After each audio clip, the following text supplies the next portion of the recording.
5 సీట్లు ఖాళీ అయ్యాయి. అందులో 4 సీట్లు మనకే వస్తాయనుకున్నారు. అందుకే తగ్గట్లుగానే ఆశావహులు లాబింగ్ చేశారు. కానీ 2 ఎమ్మెల్సీలు వస్తాయని తేలడంతో రేస్ లో ఉన్న హస్త నేతలంతా డైలమాలో పడ్డారట. ఇంతకీ 4 ఎమ్మెల్సీ పదవులు వస్తాయనుకున్న కాంగ్రెస్ కు 2 మాత్రమే దక్కడానికి కారణమేంటి? మిగతా 2 బెర్తులు ఎవరికిస్తున్నారు?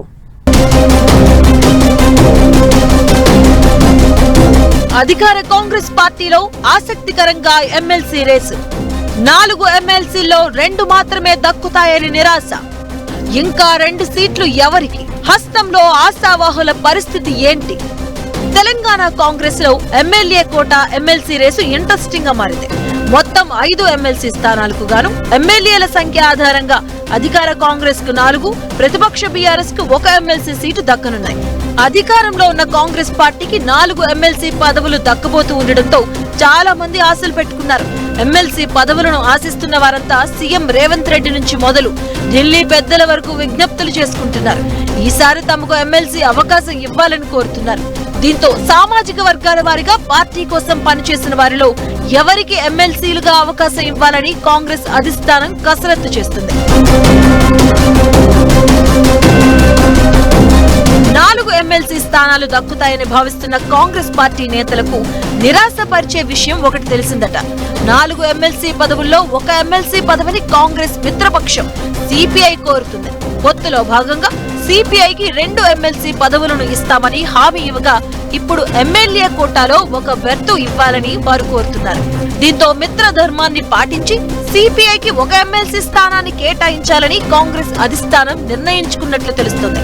4 ఎమ్మెల్సీ పదవుల్లో 1 సిపిఐకి వెళ్లిన 3 ఎమ్మెల్సీ పదవులు ఉంటాయని సరిపెట్టుకుంటున్నారు కాంగ్రెస్ నేతలు. అయితే ఆ 3 ఎమ్మెల్సీ స్థానాల్లో మరో ఎమ్మెల్సీ సీటు ఎంఐఎంకు వెళ్లే అవకాశం ఉన్నట్లు కాంగ్రెస్ వర్గాల్లో చర్చ జరుగుతుంది. గడువు ముగుస్తున్న 5 ఎమ్మెల్సీల్లో 1 ఎంఐఎం నేత ఉన్నారు. దీంతో ఆ ఎమ్మెల్సీ సీటును తిరిగి నిలబెట్టుకునేందుకు ఎంఐఎం ప్రయత్నిస్తుందట. తమకు ఓ ఎమ్మెల్సీ సీటు ఇవ్వాలని ఎంఐఎం సీఎం రేవంత్ రెడ్డిని విజ్ఞప్తి చేసినట్లు తెలుస్తుంది. గతంలో బీఆర్ఎస్ తో ఉన్న విధంగానే ఫ్రెండ్లీగా ఉందామని, భవిష్యత్తుతో కలిసి ముందుకు వెళ్తామని ఎంఐఎం సీఎం రేవంత్ రెడ్డికి ప్రతిపాదన పెట్టినట్లు సమాచారం. భవిష్యత్తును దృష్టిలో పెట్టుకుని ఎంఐఎంతో దోస్తీ చేయాలని కాంగ్రెస్ ప్లాన్ చేస్తుంది. లోకల్ బాడీ జీహెచ్ఎంసీ ఎన్నికల్లో ఎంఐఎం సహకారం అవసరమని సీఎం రేవంత్ రెడ్డి భావిస్తున్నారట. అందుకే 1 ఎమ్మెల్సీ పదవిని ఇవ్వాలి అంటున్న ఎంఐఎం విజ్ఞప్తికి ఆయన సానుకూలంగా స్పందించే అవకాశం ఉన్నట్లు తెలుస్తుంది.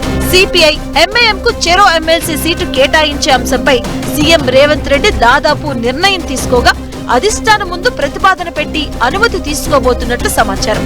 ఇలా 4 ఎమ్మెల్సీ స్థానాల్లో 2 పోగా మిగిలిన 2 ఎమ్మెల్సీ స్థానాల కోసం పెద్ద ఎత్తున పోటీ ఉండడంతో ఎవరికి ఇవ్వాలి అన్న దానిపై తర్జన భర్జన కొనసాగుతుందట. ఆ 2 సీట్ల కోసం దాదాపు 10 మంది హస్తం నేతలు రేసులో ఉన్నారు. కొందరు ఆశావాహులు రాష్ట్ర ప్రభుత్వ పెద్దలతో సఖ్యతతో ఉంటూ లాబియింగ్ చేస్తూ ఉంటే మరికొందరు ఢిల్లీ స్థాయిలో పైరవీలు చేస్తున్నారట. ఆ 2 బెర్తుల్లో పదవులు పొందే హస్తం పార్టీ అదృష్టవంతులు ఎవరో చూడాలి మరి.